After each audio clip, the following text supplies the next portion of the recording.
Good evening and welcome to Tucker Carlson Tonight. The news out of the Dominican Republic getting worse by the day. Americans in danger there. Now, an American baseball legend is in the hospital tonight. Even Fox's own news crew has come under attack.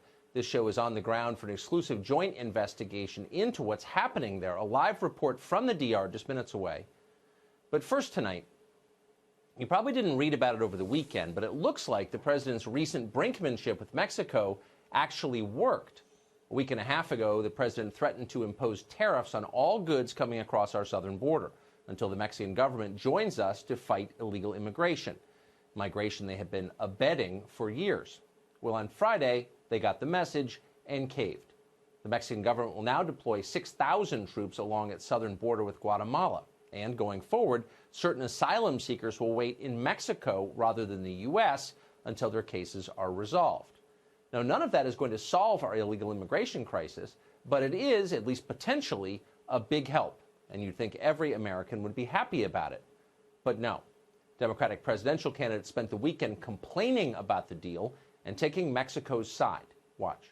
We need a decent relationship with Mexico. They are our allies, as is the case with Canada. We should not be confronting them every other day. Trump's erratic threats and trade policies are not the way to go. The tariffs in general, I thought what happened with Mexico and the way he used that on the immigration issue was just not a good thing. Yeah, I think the president has completely overblown what he purports to have achieved. By and large, the president achieved nothing except to jeopardize the most important trading relationship that the United States of America has.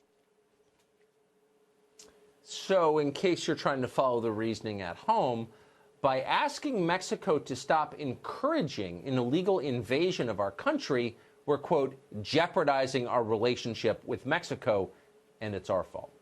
Okay. But the dumbest and most extreme response came, as it always does, from Senator Cory Booker of New Jersey. Having a border at all, Booker explained, is very much like murdering people during the Holocaust. As much as he wants to make us afraid of people trying to come here escaping terror, not remembering, like, when we turned away other immigrants trying to escape terror, there was a ship that came here during World War II with a bunch of folks trying to escape the Holocaust, and we turned it around where they got killed in the Holocaust. With the shame of that, you think we would learn our lesson about people coming here to seek asylum, escaping terror. So how do you even respond to a statement like that? Maybe it's best to ignore it. But if you take 3 steps back, what do you conclude from rhetoric like this? Well, you probably assume the Democratic Party loves immigrants. But you'd be wrong. They don't. To the Democratic Party, immigrants are just a means to an end. And of course, the end is always the same: power. When immigrants to this country become pro-American and call for following our laws, as many do, by the way, the left turns on them too. It happens a lot. It's happening right now to a Gwinnett College professor called Fang Zhu. Zhu is a legal immigrant from China. He loves the United States. He strongly opposes illegal immigration here.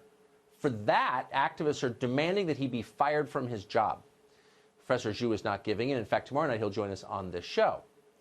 But the Democratic Party doesn't want more immigrants like Fang Zhu. They're very clear about that. They want immigration that is based on family ties, anything but merit. Why?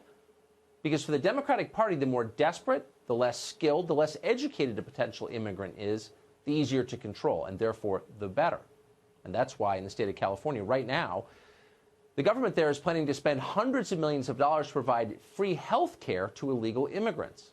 That, of course, won't help the state of California. It won't help millions of hard-pressed middle-class Californians, but that doesn't matter. Helping regular Americans stop being the agenda a long time ago.